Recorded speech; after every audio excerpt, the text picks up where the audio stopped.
Atlanta's most respected millionaire was sitting on the sidewalk as a beggar when the kindest maid in town completely changed everyone's fate. The alarm clock rang at 5 in the morning, but Sarah Mitchell had already been awake for 10 minutes. At 28, she had learned that life didn't wait for anyone. Another day, she whispered to herself, staring into the cracked mirror of her small apartment. Brown hair tied back in a ponytail, tired but determined face, little blue maid's uniform. Across town, in a mansion that resembled a palace, Victoria Sterling lounged on a king-size bed covered in Italian silk. At 48, her blonde hair was dyed weekly at a $1,000 salon, perfect red nails, skin tightened by plastic surgery, and a gaze that chilled anyone. "Sarah! Sarah!" Victoria shouted, ringing a golden bell. "Where the hell is my breakfast?" Sarah ran up the marble stairs, carrying a silver tray. "Good morning, Mrs. Sterling. Here's your coffee. I added 2 spoonfuls of sugar, just the way you like it." "2? I said 1. Victoria threw the cup to the floor, sending shards scattering across the floor. "Are you deaf or dumb?" Sarah knelt down to clean it, choking back tears. "Sorry, ma'am. I'll make another one right now. And clean it up properly. I don't want to see a single shard. I have an important visitor today." As Sarah cleaned, Victoria kept yelling, "Did you know I pay you to work, not daydream? My friend told me she saw you studying during work hours." "I study at night, ma'am. Never during work." "Don't contradict me. And what nonsense is this about studying administration? People like you were born to serve people like me. Accept your place in life." Sarah bit her tongue. Since then, she'd been working from dawn to dusk to pay for college. She dreamed of starting her own business, proving that poor people could succeed in life too. "Yes, ma'am," he murmured, picking up the last pieces. "Today, I have a meeting with Henry Thompson, the owner of Thompson Construction, $80 million at stake. I want this house to shine like a mirror." Across town, at the modest office of Thompson Construction, Henry Thompson arrived at 6 in the morning, as he had for 50 years. "Good morning, Mr. Henry," greeted João, the Brazilian janitor. "How's your diabetes today?" "Better, John, thanks for asking," Henry smiled, shaking the clerk's calloused hand. "And your daughter, did she pass the entrance exam?" "Yes, sir, thanks to the scholarship program you created." Henry was 75 years old, with snow-white hair and hands scarred from decades of carrying bricks. He'd started out as a bricklayer, sleeping on construction sites, saving every penny. Today, Thompson Construction was the largest construction company in the South. "Miss Margaret," he said to his secretary, a 60-year-old black woman who had worked with him for 30 years. "Has Mrs. Sterling confirmed for today?" "Confirmed, Mr. Henry, but can I say something?" "Of course, Margaret. Do you know this woman?" Margaret looked worried. "I know her reputation in the neighborhood. They say she's difficult, very difficult, treats the staff like dirt." Henry frowned. His father always said, "Son, judge a person by how they treat those who can do nothing for them." "Really? Tell me more." "People talk about it at the market, at church. She changes maids every 6 months. She never says thank you. She yells and humiliates. I once saw her yelling at a very young girl in front of everyone at the supermarket." Henry felt his stomach churn. Was he going to hand over part of his empire, built with love and respect, to a woman like that? "Margaret, I want you to reschedule the meeting for tomorrow." "Is there a problem, Mr. Henry?" Henry looked out the window, watching his employees arrive, greeting each other, smiling. It was a big family. How could he put this family in the hands of someone cruel? "It's not a problem, Margaret. It's a precaution. Before I do business with anyone, I need to know their heart. And it seems I don't know Mrs. Sterling's heart yet." The next morning, Henry woke with a thought that had kept him awake all night. He went up to the attic and opened a dusty trunk. Inside, he found old clothes he'd been saving for donation, a pair of jeans ripped at the knee, a faded plaid shirt, sneakers with holes in them. "Helen," he whispered, looking at the picture of his deceased wife on the wall. "Forgive me for what I'm about to do, but I need to know if I can trust her with our company." He also took a military jacket he'd bought years ago at a thrift store for a church play. He smeared dirt from the garden on his face and made a cardboard sign, "War veteran, need help, God bless." At 7 in the morning, Henry sat on the sidewalk in front of Victoria's mansion in the upscale Buckhead neighborhood. Luxury cars passed by. Drivers gave him dirty looks and then drove on. "This is crazy," he thought, his heart pounding. "A 75-year-old man pretending to be a beggar. But I need to know. $80 million, and the future of 500 families depend on this decision." His hands began to shake. The diabetes was attacking again. In his rush, he'd forgotten to take his morning medication. At 8:30, Sarah went out the back door to buy bread from the bakery. She saw an elderly man sitting on the sidewalk, and her heart sank, but Victoria had shouted at her not to be a second late.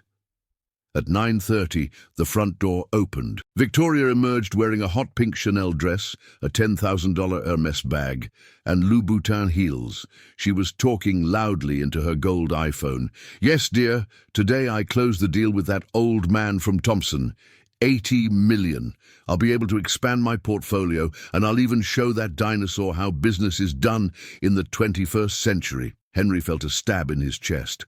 Old man, dinosaur? Was this how she talked about him behind his back? Victoria stopped beside the pink Mercedes and looked directly at Henry in disgust.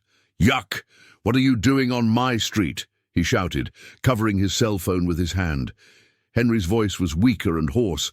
"Sorry, ma'am, I'm a war veteran. I just need a little help." "Veteran, my ass! You're a bum, a beggar, a freeloader." Victoria grimaced, as if she smelled a bad odor. "You know what you guys do? You lower the value of the neighborhood properties. My house is worth $3 million, and you're stinking up there, making it worth less." Henry felt tears burn his eyes. How could a person be so cruel? "Ma'am, please, just a glass of water. I'm feeling sick." And it was true. His vision was becoming blurry from diabetes. "Water? You want water?" Victoria laughed cruelly. "Work. Stop being lazy and go find a job. People like you should be banned from decent neighborhoods." She got into the car and rolled down the tinted window. "And look here, you dirty beggar. If I see you here again, I'm calling the police. I'm going to tell them you're robbing people's houses. Got it?" The Mercedes sped off, throwing pebbles and dust into Henry's face. There, alone on the elegant sidewalk, Atlanta's most respected man discovered a truth that made him cry for the first time in years. They weren't tears of sadness. They were tears of anger. 50 years building a company based on respect, dignity, and love for others, he murmured, wiping his eyes, and I almost handed it all over to a monster. It was already noon, and the Atlanta sun was blazing. Henry still sat on the sidewalk, but now his entire body was shaking. Sweat was pouring down his grimy face, his breathing was heavy, and his vision was blurry. "Diabetes," he thought, touching the pocket where the medicine should be. "I forgot to take it this morning." His hands were shaking so badly he could barely hold the cardboard sign. Luxury cars kept passing by, drivers looking disgusted and speeding off. "Help," he whispered softly. But no one heard. Just then, the back door of the mansion opened. Sarah appeared with a battered purse and a small lunchbox. It was her lunch break, the only 30 free minutes of the day. She was going to the bakery when she saw that old man on the sidewalk, shaking like a leaf. "Oh my God!" Sarah dropped everything on the floor and ran to him. "Are you okay?" Henry looked at her through bleary eyes. She was the same girl Victoria had treated badly this morning. I feel sick," Henry stammered, really feeling awful. Sarah knelt on the dirty sidewalk, oblivious to the clean uniform. She touched his forehead. It was cold and sweaty at the same time. "Are you diabetic?" he asked gently. "I am. I forgot my medicine." Sarah looked at her purse. Inside was $15, all that was left of her week's pay for meals. She didn't think twice. "Wait here, don't move," he said, getting up quickly. He ran to the bakery on the corner as if he were running for his life. "Please give me a bottle of ice-cold water and a ham sandwich," he asked the owner breathlessly. "That's $12, honey." Sarah handed over the money without hesitation. There were only $3 left in her wallet, her bus fare to college this week. He ran back and knelt down beside Henry again. "Sip slowly," she said, opening the bottle and helping him drink. "Now eat a little. It will help with your blood sugar." Henry bit into his sandwich and felt his strength slowly returning. He looked at the 28-year-old woman, tears in his eyes. Why are you doing this?" he asked weakly. Sarah wiped away a tear that was running down her face. "My father died in the Iraq War when I was 18. He always said, 'Sarah, if you see a veteran in need, you help them. They served our country.'" She looked at Henry's dirty military jacket. "Sir, you served our country, let me serve you now," he said in English, his voice breaking. "You served our country, let me serve you now." Henry felt his heart ache with emotion. That humble girl, who earned minimum wage and was treated like trash, had spent her last change to save him. You didn't have to do that," Henry whispered. "Of course I did. Everyone deserves dignity, sir. Everyone." Sarah picked up her old cell phone and dialed 911. "Hello? I need an ambulance, please. I have a diabetic gentleman here who has taken ill. Yes, he is conscious now, but he needs medical attention." While they waited, Sarah stood beside him, casting a shadow with her own body. "What is your name, sir?" "Henry, and yours?" "Sarah Mitchell. Do you have any family, anyone to call?" Henry was impressed. No one else on the street had stopped to help.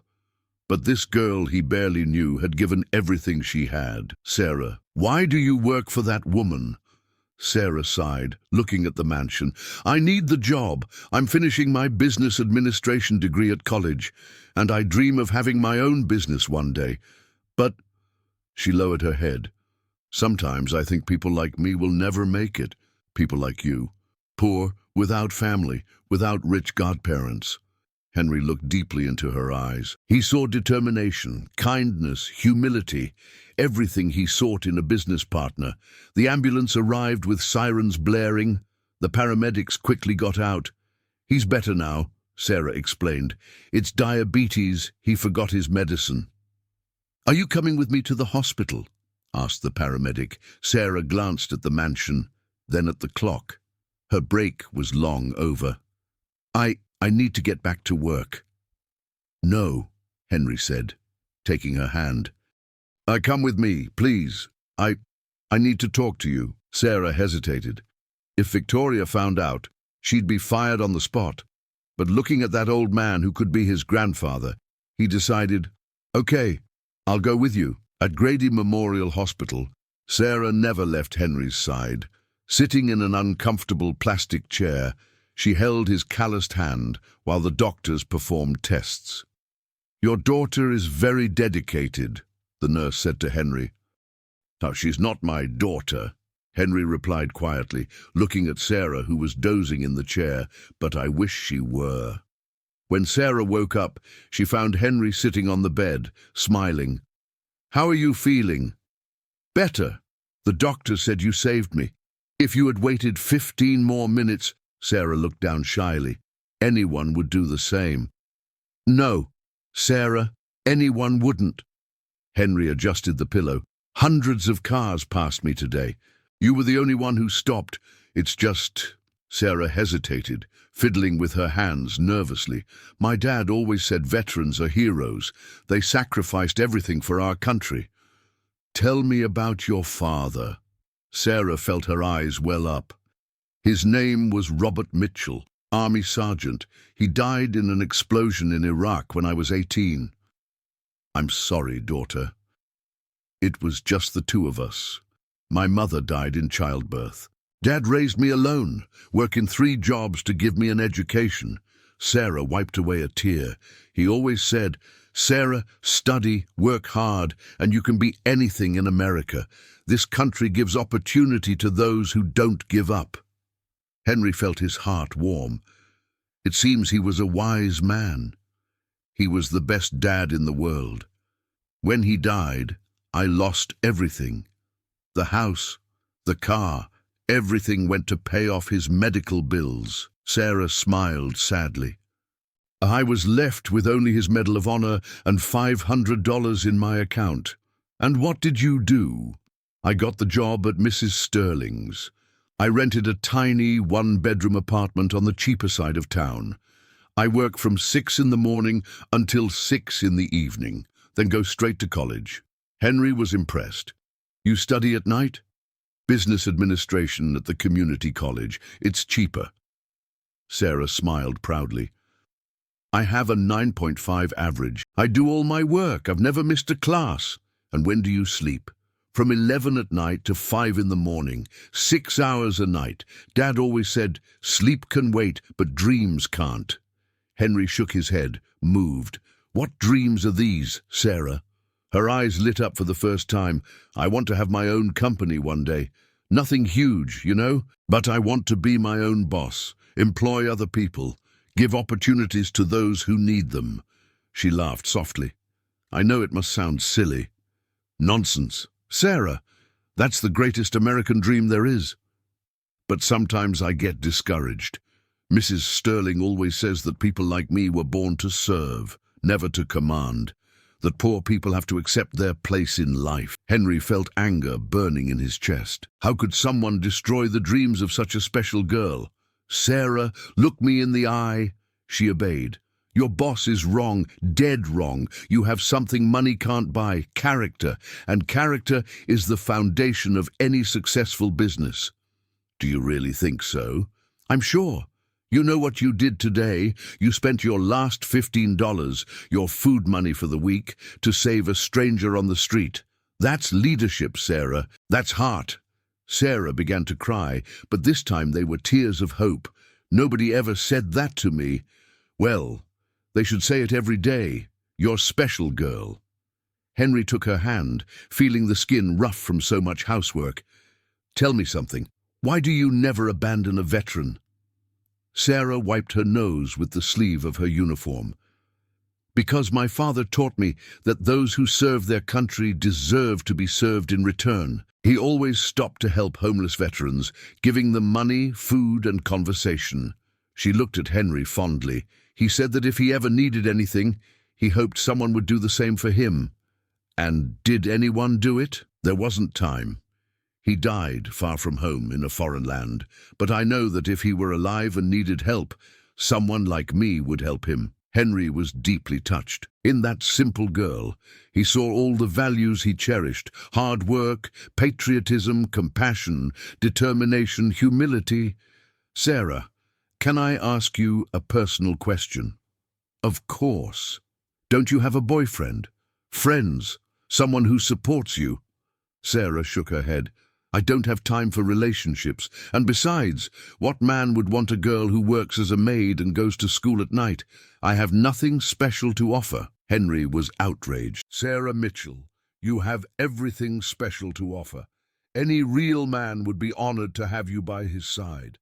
Thank you for saying that, Mr. Henry. You are very kind. At that moment, Henry made a decision that would change everything. Looking at this extraordinary young woman life had brought into his path, he knew he had found much more than an employee. Henry took a deep breath, knowing the moment of truth had arrived. He reached into his dirty pants pocket and pulled out a finely crafted leather wallet. Sarah, I need to tell you something very important. She looked curiously as Henry produced an ID card. My full name is Henry Thompson. Sarah read the name and shrugged. Nice to meet you, Mr. Henry Thompson. Henry smiled. Don't you recognize that name? Should I? Sarah tilted her head innocently. Thompson Construction. The largest construction company in the southern United States. Sarah's eyes widened. Thompson Construction, but that company has 500 employees and over $100 million in revenue a year, Henry finished smoothly. Sarah went pale as a sheet. You are? I'm the owner, Sarah. And do you know why I was dressed as a beggar in front of your boss's house? Sarah shook her head, still in shock. And I was going to make an $80 million deal with Victoria Sterling. I was going to make her my partner. Henry took her hands. But first, I wanted to test it out. What test? I wanted to see how she treated people in need, how she would react to someone who needed help. Sarah swallowed hard, and she called me a bum, said I was lowering property values, and threatened to call the police. Oh my God! Sarah covered her mouth with her hands. But you, Sarah, you did the exact opposite. You spent your last $15 to save me. You treated me with dignity, respect, love. Tears began to stream down Sarah's face. Mr. Thompson, I didn't know. And that's exactly why your gesture was so pure. You helped me because I'm a human being, not because I'm rich. Sarah couldn't stop shaking. So you're really a millionaire? I am, but I'm also the son of a bricklayer who started carrying bricks at 16.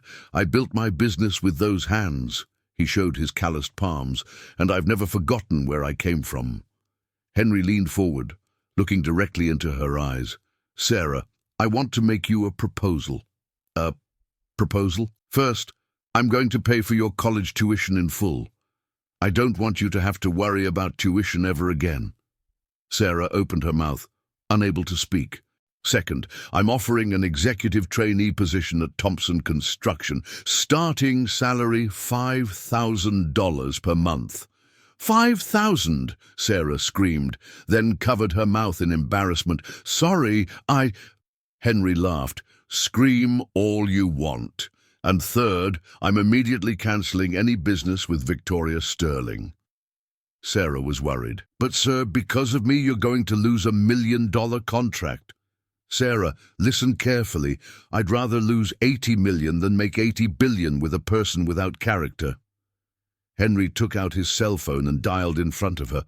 Margaret? It's me. Definitely cancel any negotiations with Victoria Sterling.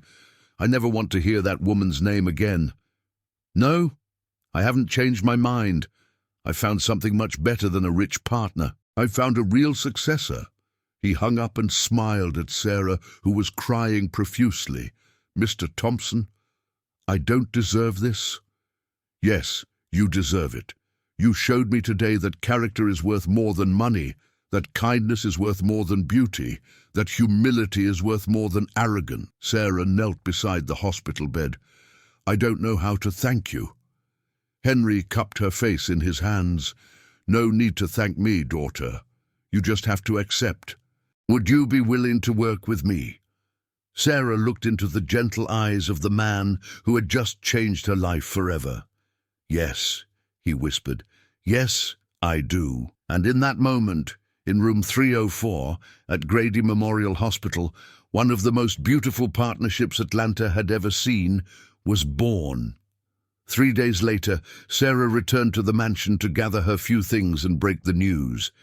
She found Victoria in the garden, yelling at the gardener, Mrs. Sterling, I need to speak to you. Where have you been? You've been gone for 3 days. You're fired. Actually, I came to resign. Victoria stopped yelling and looked at Sarah with contempt. Quit, you? Yes, I got a better job. Victoria laughed cruelly. Better job? You're a maid. What better job could someone like you get? Sarah took a deep breath. I'm going to work at Thompson Construction. Victoria's face turned red with anger. Thompson Construction. How dare you lie to me? I'm not lying. Mr. Henry Thompson offered me an executive trainee position. Impossible! I'm going to be his partner. Victoria screamed like a madwoman. How would a dirty little maid like you know Henry Thompson? I saved him when he was sick on the street. What street? What's this story? Sarah felt she had to tell the truth. In front of your house, Ma'am. He was disguised as a beggar, testing your character before making the deal. Victoria went white as a sheet. What did you say? He told me everything at the hospital, how you treated him badly, called him dirty, threatened to call the police. No, no, no! Victoria began screaming, pulling at her hair. My 80 million business. You ruined it all. I didn't do anything, Mom. I just helped a human being. Victoria pointed her finger in Sarah's face, her eyes bloodshot with hatred. You opportunist! You planned all this. You and that manipulative old man. Mrs. Sterling, please calm down. I will destroy you. Victoria screamed so loudly that the neighbors came out of their windows. I will end your life. I will spread the word that you are a thief, a liar, a seductress of old men. Sarah felt her heart race. You can't do that. Yes, I can. I know everyone important in this city. I'll tell them you stole jewelry, slept with married men, and sold drugs. Victoria picked up her cell phone and began dialing frantically. Amanda? It's me, Victoria. I need to tell you something terrible about my former maid. Yes, she stole money and jewelry. How did I find out? She threatened me, said she would spread lies about me if I didn't pay her more. Sarah listened in horror as Victoria spread lies to all of Atlanta's high society. 2 hours later, Henry's phone rang. Mr. Thompson, this is the law firm of Goldstein and Associates. Our client, Victoria Sterling, is suing you for manipulation, fraud, and breach of contract. She's demanding $10 million in punitive damages. Henry sighed. It was expected. Send the papers. The next day, Atlanta newspapers carried the headline, Millionaire deceives Iris by pretending to be a beggar. Businesswoman demands $10 million for fraud. The TV reporter interviewed Victoria at her doorstep. That man is a fraud. He and the maid planned everything to deceive me. She feigned kindness to steal my place in the business. Sarah watched the news in her apartment, crying. Her phone rang non-stop, college acquaintances asking if it was true that she was a scammer. Could Sarah Mitchell, the maid turned executive overnight, the hostess said, be involved in a scheme to swindle Atlanta's elite? Henry called Sarah that night. How are you, daughter? Terrible, Mr. Thompson. Everyone thinks I'm a criminal. At college, people look at me strangely. Some professors even asked if I used questionable means to get my grades. Sarah, this will pass. What if it doesn't pass? What if no one believes me anymore? What if... Her voice broke into tears.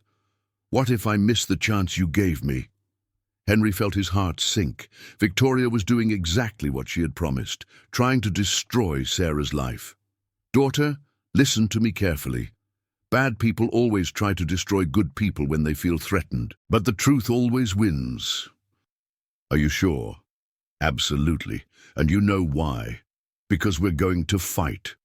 Victoria Sterling doesn't know who she's messing with, but that night, alone in her small apartment, Sarah wondered if her life as a poor maid wasn't better than all this exposure and lies.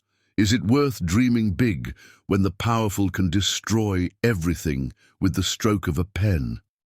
The next morning, Henry arrived at Sarah's apartment with a leather briefcase in his hand. Good morning, daughter. May I come in?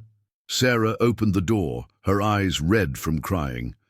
Mr. Thompson, maybe you should give up on me. I've brought nothing but trouble. Nonsense, I brought solutions. Henry showed the folder. Here are the contracts for the 3 best law firms in Atlanta, all working for you, free of charge. For me, but I don't have money to pay lawyers. I do, and you know what? Henry smiled. Today you start at Thompson Construction. Sarah shook her head. With all this media hype, the employees are going to hate me. Let's find out. Put on your best clothes and come with me. An hour later, at the Thompson Construction Building, Henry gathered the entire board of directors in the conference room. Everyone, I want to introduce our new executive trainee, Sarah Mitchell. Total silence. 12 executives stared at that simple 28-year-old girl who was in every newspaper. Robert Yee, CFO for 15 years, spoke first. Mr. Thompson, with all due respect, you have no experience in construction. True, Henry agreed. Sarah, do you want to say something? Sarah took a deep breath. remembering her father's words. Courage is not the absence of fear, it is doing what is right, even when afraid. You're right. I don't know anything about construction, but I do know about hard work, loyalty, and treating people with respect. And if you give me a chance, I promise to learn everything. Margaret, the secretary, smiled. She's got courage. Henry handed Sarah a stack of books. Study these at night.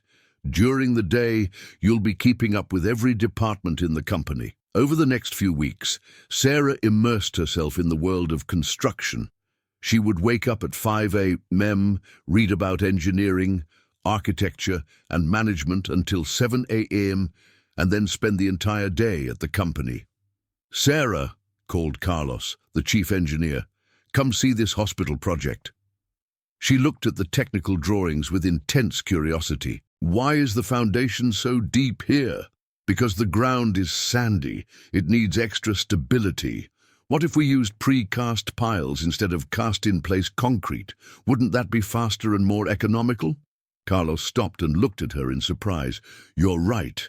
This idea could save 30% of the construction time." Within 2 weeks, Sarah was personally overseeing the construction work. She donned a hard hat and safety vest and chatted with bricklayers, electricians, and plumbers. "Hi, João," greeted the same Brazilian janitor Henry had known for years. "How's your daughter doing at college? Do you remember her?" João was thrilled. "She's doing very well, thank you for asking." Henry watched from afar, smiling. Sarah treated everyone equally, from the director to the janitor, just as he always did. At the end of the first month, Sarah presented her first report to the board. "Guys, I've identified 3 main problems with our projects," he said confidently. "First, we waste a lot of time on rework due to a lack of communication between teams." Robert, the skeptical director, leaned forward, interested. "Second, our suppliers are charging 15% above market price because we never renegotiate old contracts." "And third," asked Henry proudly, "our employees have great ideas to save time and money, but no one asks their opinion." The room fell silent.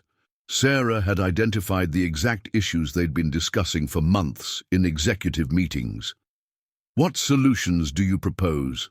asked Carlos. Sarah opened a presentation on her computer.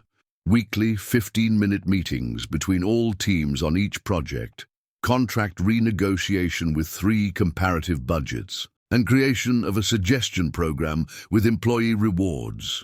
Robert whispered to his colleague, "She's right about everything." During the second month, Sarah implemented her ideas. The results were impressive: a 20% reduction in project time, a 12% cost savings, and employees more motivated than ever. "Sarah," Henry said after a meeting, "in 8 weeks, you did what some managers don't do in 8 years. It's because I remember where I came from, Mr. Thompson. When you've been poor, you don't waste anything. But the real test came when a major client cancelled a project at the last minute, leaving the company in a bind. We have 50 employees who will be out of work next month," Robert said worriedly. Sarah raised her hand. "Can I try something?" "What do you have in mind?" asked Henry. "I'm going to personally visit every potential client who's rejected our projects in the last 6 months. I want to know what they really want." Within a week, Sarah had visited 15 business owners. She returned to the office with a revolutionary proposal. "Guys, I've discovered that our clients don't just want construction. They want a partner who understands their business." Henry was intrigued. "Explain further." "We will offer comprehensive consulting services, land analysis, economic feasibility studies, customized design, and post-construction monitoring. A complete service." Robert shook his head in admiration. Brilliant. And while Victoria continued to spread lies in high society, Sarah was building something much more solid, a reputation based on competence, dedication, and concrete results. 6 months later, the big day arrived. The Atlanta Superior Courthouse was packed. Victoria arrived in a pink limousine, wearing a $10,000 designer dress, accompanied by 3 very expensive lawyers. "Today, I will destroy that old manipulator and his protégé," he muttered to the press at the entrance. Across the way, Henry and Sarah arrived in Henry's old pickup truck. She wore a simple navy blue suit and carried a briefcase with documents. "Are you nervous?" asked Henry. "A little, but Dad always said, the truth doesn't fear the sunlight." Judge Wilson, a 60-year-old black man, called for order. "Mrs. Sterling, present your charges." Victoria stood up dramatically. "Your Honor, I've been the victim of an elaborate hoax. Henry Thompson disguised himself as a beggar to trick me and steal my money." "What money was stolen?" asked the judge. "The 80 million partnership he promised me?" Henry's lawyer stood. "Objection, Your Honor. No contract was signed. There was no formal promise." "Suitable," the judge ruled. "Continue, Mrs. Sterling." "And this maid," Victoria pointed at Sarah in disgust, "planned everything with me to harm me. People like her can't become executives overnight." Sarah felt her heart tighten, but she took a deep breath. The judge looked serious. "Mrs. Sterling, define people like her." Victoria hesitated. "Well, poor, uneducated, maids." "Your Honor," the defense attorney interrupted, "I would like to present evidence." They turned on a large screen in the living room. Security camera footage from the street where Henry had disguised himself appeared. Everyone saw Victoria screaming, "Veteran, nothing, you're a bum, you lower property values." The audience murmured in shock. "And here," the lawyer continued, "is audio recording from a fundraiser where Mrs. Sterling was unknowingly recorded." Victoria's voice echoed in the courtroom. "Poor people have to accept their place in life. There's no point giving opportunities to those born to serve." Sarah closed her eyes, remembering the pain those words caused. "Now, Your Honor, I would like Ms. Sarah Mitchell to present her defense." Sarah stood up, shaking slightly, but with her head held high. "Your Excellency, in 6 months at Thompson Construction, I implemented improvements that resulted in a 25% increase in efficiency and a 15% reduction in costs. Here are the reports." She handed over a perfectly organized folder. "I also created an employee appreciation program that reduced turnover by 40%, and I graduated from my business administration program with a 9.8 grade point average." The judge leafed through the documents. "Impressed. Are these numbers real?" "Yes, sir. Witnesses can confirm it." Robert, the CFO who had previously doubted her, stood up. "Your Honor, I can attest that Sarah Mitchell is the most competent employee I've ever met in my 20-year career." Victoria exploded. "That's a lie. She's a simple maid." "It was," Sarah corrected calmly. "Today, I'm a project manager for a company that employs 500 people and generates $50 million a year in revenue." The judge leaned forward. "Mrs. Sterling, do you have any concrete evidence of fraud or manipulation?" Victoria stammered. "Well, They planned it all. It's not normal for a maid to become an executive." "Why not?" asked the judge.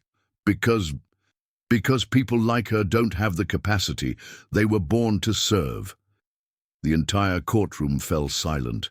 Victoria had just sentenced herself. Judge Wilson, who had come from a humble background and had become a judge through study and hard work, was visibly irritated.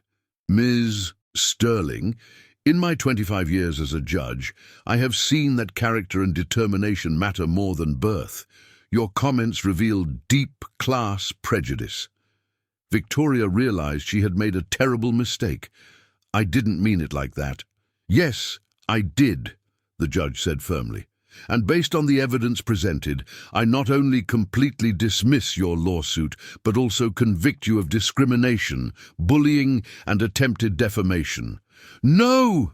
Victoria screamed. "You will pay all legal costs, plus $50,000 in punitive damages to Ms. Mitchell." and you will perform 200 hours of community service at a homeless shelter." Victoria collapsed into her chair, crying with rage. The judge smiled at Sarah. "Young man, you are living proof that the American dream still exists for those with courage and character." Sarah felt tears of joy well up. Henry hugged her like a father hugs his daughter. "We did it, daughter. Justice won." And as they left the courthouse, Sarah looked up at the blue Atlanta sky and whispered, "Daddy, I did it. I proved that poor people can win too when they have pure hearts." Truth had triumphed. And Victoria Sterling learned the hard way that money without character is worthless. End of history.